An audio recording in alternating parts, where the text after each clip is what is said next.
Bonjour tout le monde! Voici une capsule portant sur la résolution de problèmes algébriques.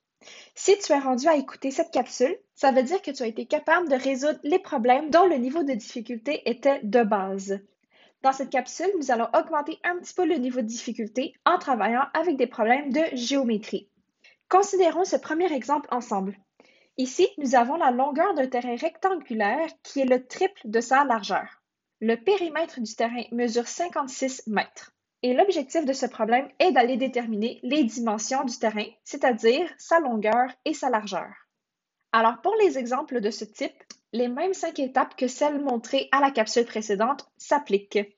Alors, la première étape est d'aller trouver les inconnus.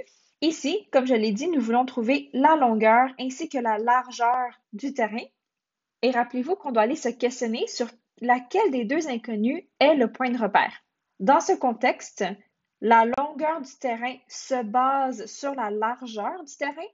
Alors, nous savons que la largeur du terrain sera notre variable x, alors que la longueur sera traduite différemment. De plus, lorsqu'on arrive avec des problèmes de géométrie, c'est une très bonne stratégie d'aller dessiner les figures avec lesquelles on va travailler pour avoir un repère visuel sur la situation avec laquelle on travaille. Alors, comme je l'ai dit, la largeur est le point de repère, donc c'est elle qui sera la variable x, alors que la longueur, c'est le triple de la largeur. Alors, on va traduire ça comme étant 3 fois x, 3x. La deuxième étape est d'aller trouver mon équation. Mon équation, je vais trouver dans mon contexte une égalité. Alors ici, lorsque je dis que le périmètre du terrain mesure 56 mètres, ça veut dire que je dois aller additionner les 4 côtés de mon rectangle et que ça doit me donner un total de 56 mètres. Ceci est mon équation. Alors, allons additionner les 4 côtés. Je vais avoir une largeur, x, plus une longueur, 3x, plus une deuxième largeur et une deuxième longueur pour un total de 56 mètres. Avant d'aller résoudre cette équation, nous pouvons mettre tous ces termes semblables ensemble. Alors, regardons la quantité de x que nous pouvons avoir. Si j'en ai 1x plus 3x plus 1x plus 3x, nous avons ici un total de 8x qui doit être égal à 56. Et puis, afin d'aller trouver la valeur de x, nous pouvons maintenant faire les opérations inverses. Et donc, pour enlever une multiplication par 8, je dois les diviser par 8. Et ceci nous donne que la valeur de x est de 58 divisé par 8, qui est 7. La valeur de x égale 7 que nous venons de trouver représente la valeur de la largeur du terrain. La troisième étape est d'aller faire la substitution. Ça veut dire aller remplacer la largeur du terrain et la longueur du terrain avec les valeurs numériques. Si la largeur du terrain, c'était la variable x, mais je sais que la largeur mesure 7 mètres. Si je sais que la longueur, c'est 3 fois x, alors la longueur sera 3 fois 7 mètres, qui est 21 mètres. Afin de valider si ces deux réponses sont les bonnes, on va aller reprendre l'équation qu'on a créée pour le périmètre et se poser la question, est-ce que ça va donner bel et bien 56? Donc, je prends la largeur du terrain 7 mètres, plus la longueur 21 mètres, plus la largeur, plus la longueur, qui devrait me donner 56 mètres. En faisant la somme suivante, on obtient que 56 est bel et bien égal à 56. Et puis, nous venons de valider que les calculs effectués à l'étape 2 étaient les bonnes. La réponse finale à écrire pour ce contexte est donc que la largeur du terrain est de 7 mètres et que la longueur est de 21 mètres. Alors, ceci était un premier exemple de résolution de problèmes algébriques avec un contexte de géométrie. Allons faire un deuxième exemple un petit peu plus complexe ensemble. Alors ici, nous avons la petite base d'un trapèze qui mesure 5 cm de moins que sa grande base. Si la hauteur du trapèze mesure 12 cm et que son aire totale est de 450 cm², quelle est la mesure de chacune des deux bases? Comme avec l'exemple précédent, ce serait une bonne idée d'aller dessiner un trapèze et d'écrire les informations que nous avons. Alors ici, pour les inconnus, nous cherchons la mesure de chacune de ces bases, donc ça veut dire la petite base et la grande base. Et vous pouvez voir que la grande base agit comme point de repère parce que je me fie sur cette information afin d'aller retrouver la petite base. Ça veut dire que ma grande base sera la variable x. Maintenant, on dit que la petite base du trapèze, c'est 5 cm de moins que la grande base. Ça veut dire que je dois prendre la grande base, qui est x, et lui enlever 5 cm. Donc, nous obtenons x moins 5.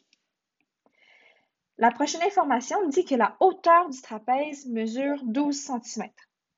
Donc ici, si je dessine la hauteur de mon trapèze, je peux indiquer que ceci mesure 12 cm et je sais que l'aire totale est de 450 cm².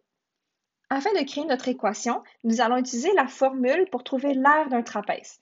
Alors, nous savons que pour trouver l'aire d'un trapèze, nous devons additionner nos deux bases, c'est-à-dire petite base plus grande base, multiplier par la hauteur et puis diviser le tout par 2. On va aller remplacer les informations que nous connaissons. Alors, le A, qui est l'aire du trapèze, nous la connaissons, c'est 450, qui doit être égal à la petite base. Je sais que ma petite base, c'est x moins 5, plus ma grande base, qui est x. Je ferme la parenthèse, je multiplie par la hauteur, qui est 12 cm, et je divise tout ça par 2. Maintenant, on va aller simplifier le côté droit de la parenthèse avant d'aller faire notre algèbre. J'ai x et x qui peuvent être additionnés ensemble. On obtient donc comme équation 450 est égal à 2x moins 5 fois 12 divisé par 2. En faisant nos boîtes, on peut déterminer dans quel ordre est-ce qu'on doit effectuer la méthode de la balance. Alors, la première boîte qu'on doit enlever, c'est celle qui contient 1 divisé par 2. Alors, nous allons multiplier par 2 à gauche et à droite pour obtenir que 900 est égal à 2x moins 5 fois 12. La prochaine opération que nous enlevons, c'est celle qui contient une multiplication par 12. Alors, je vais aller diviser par 12. J'obtiens donc ici 900 divisé par 12 est 75 et à droite de mon égal, il me reste seulement 2x moins 5. Par la suite, nous allons enlever notre soustraction par 5 avec une addition. Donc, j'additionne 5 à gauche et à droite.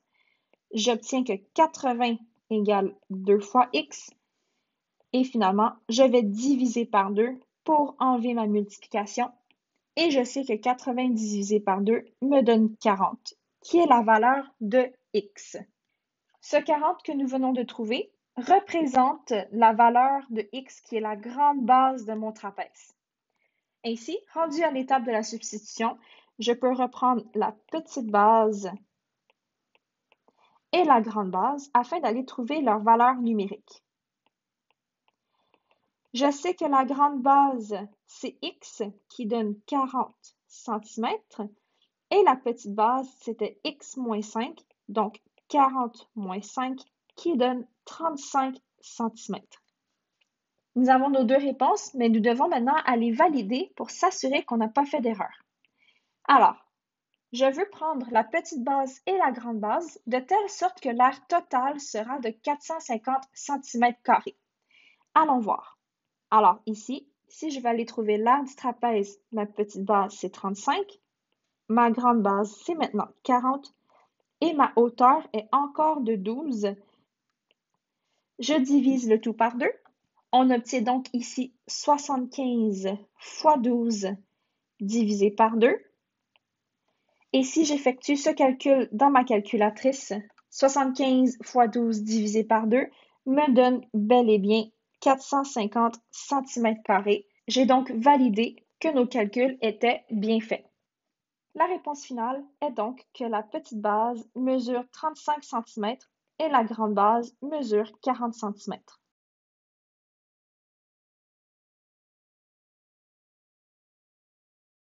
Donc, pour faire un résumé de deux exemples qu'on vient de faire, lorsqu'on est confronté à un problème en géométrie, et c'est toujours une bonne idée d'aller représenter visuellement la situation parce que ceci va t'aider à mieux interpréter ce que tu as à faire. Une fois que tu vas avoir représenté visuellement ta situation, tu vas pouvoir aller identifier tes inconnus directement dans ton dessin.